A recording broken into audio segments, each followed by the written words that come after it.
Hey guys, okay, so this is Dan. Had a little storage problem with my wakeboards and snowboards. So this is what I ended up doing. I'm going to show you how to build this thing today. Worked out really well. It does have adjustability if you need to. So, anyways, came out pretty good. And as you can tell, I've got a lot of boards, so storage was a problem. Alright, so here's a quick breakdown of how I'm going to do this. I've got 1x4s here, and they're going to run from ceiling to baseboard. And then these I will be anchoring in like so. You know, one on each side to hold the boards. I'll screw those in from the back.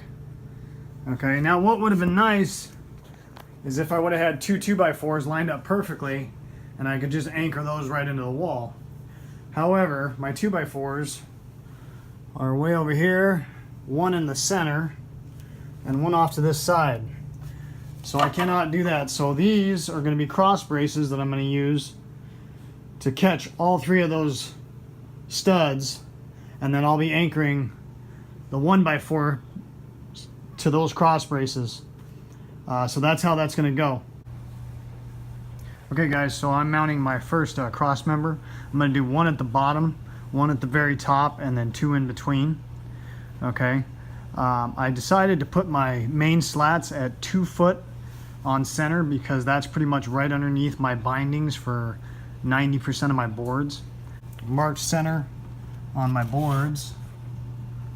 Basically measured to the center of this board, marked it, and then went 12 inches out and 12 inches the other way to tell me where my center line is on those. So let me anchor this in. I'm using screw and glue on all these. So, and if you don't have one of these type of bits, it's actually, you can set this drill bit at different lengths, and it's got the taper for countersinking screws all in one. So that's the only way to go when you're using countersunk screws.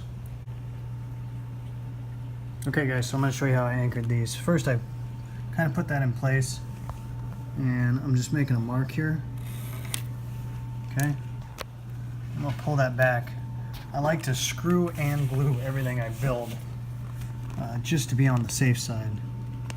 So just adding some glue here.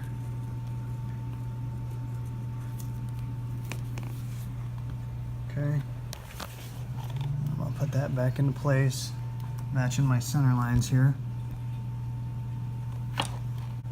So basically making sure I'm square, making sure that's nice and flush, that I'm on center. And then using that tapered drill bit,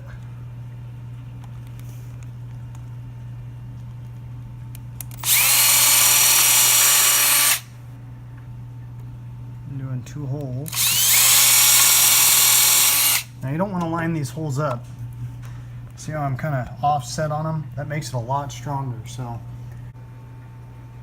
okay, so I've anchored one screw in. Now I'm checking to make sure I am still square before I anchor the other screw in.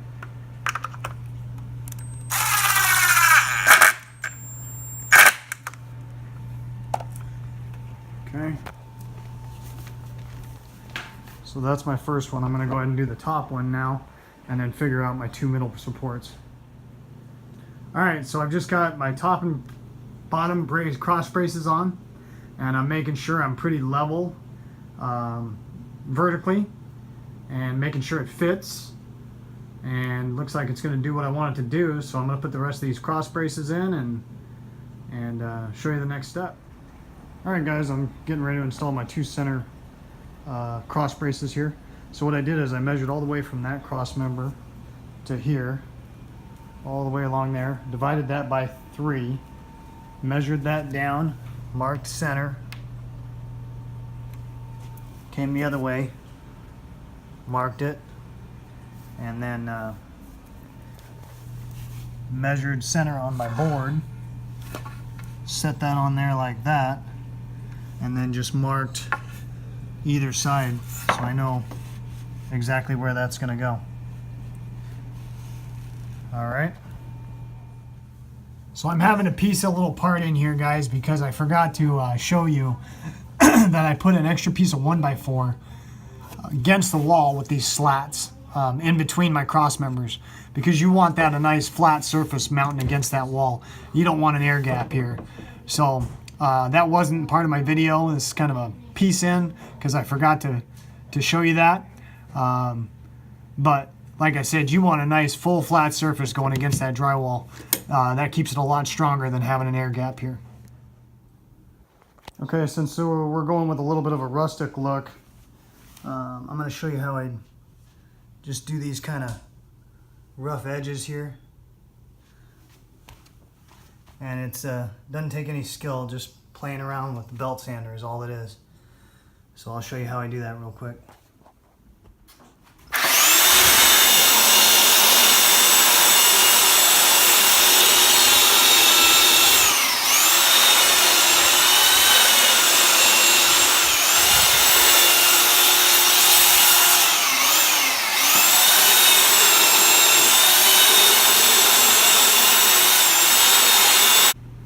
Okay, so the way we stained this is took a sponge brush and got all the nooks and crannies and then just kind of went over it nice and heavy.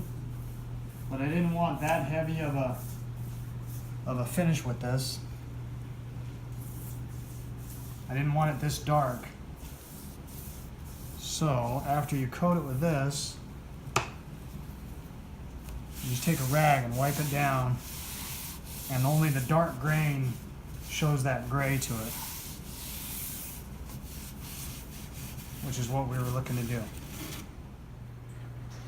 Alright, so yeah, that was a classic gray stain I used, and then I did do a final coat with just a paintbrush and the clear satin polyurethane.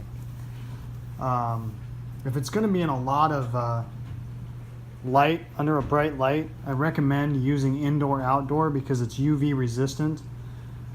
This I had, and it's not really in a bright light area, but just the indoor stuff, if it's not UV resistant, will get kind of a yellow tinge to it. Just a heads up.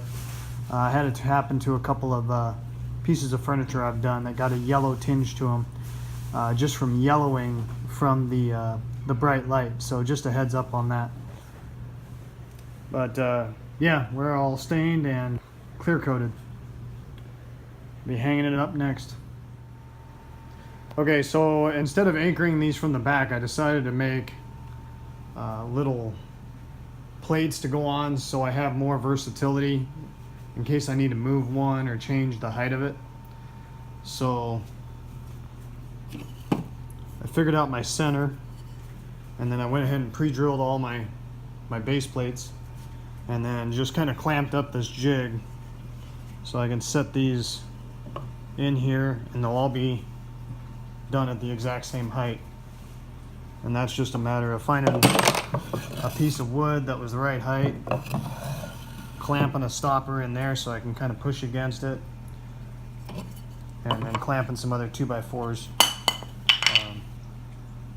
to hold it. So we'll get all these anchored in and go from there.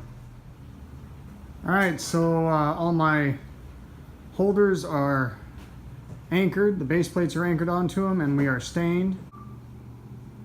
Alright, so this part is stained, clear coated, and I went ahead and put it into the wall. So, stud finder, very cool tool. I think I've mentioned this before, but wait till the red beep, bam, tells me where a stud is, tells me where the other side of the stud is. Go right in between them, bam. So I've got 3 along the top, 3 along the top, 3 on each brace basically. So I'm into 3 different studs with a total of 12 screws. And this thing is stout, so I have no concerns. So now we're going to measure out where we're putting each board and see how it comes out. Alright, so placing these brackets on, I basically set a board on to set my next height. Anchor that one in.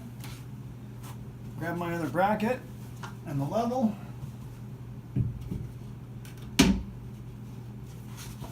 Set it on there.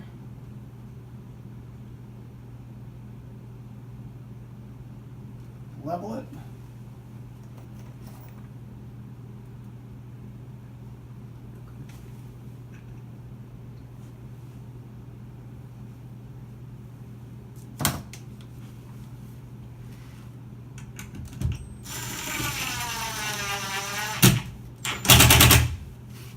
Anchor it in and check level, and we're good. So this is the final product, guys. Came out pretty good, and boy did it save space. Hope you enjoyed this video. Hit like if you did, subscribe. There'll be more videos to come. Have a good one.